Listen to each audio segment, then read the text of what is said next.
барда да кухняда бір зат болып қалуы мүмкін. Мысалға кейбір кезде кухняның затын бардың затын кухня қолданатын болады.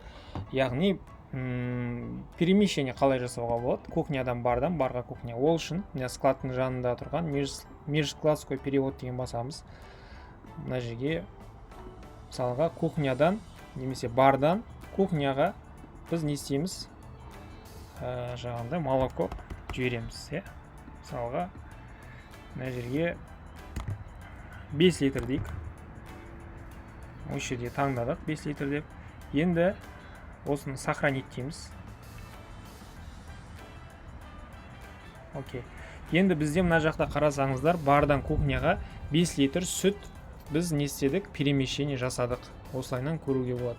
Қазір неке 25 литр общий.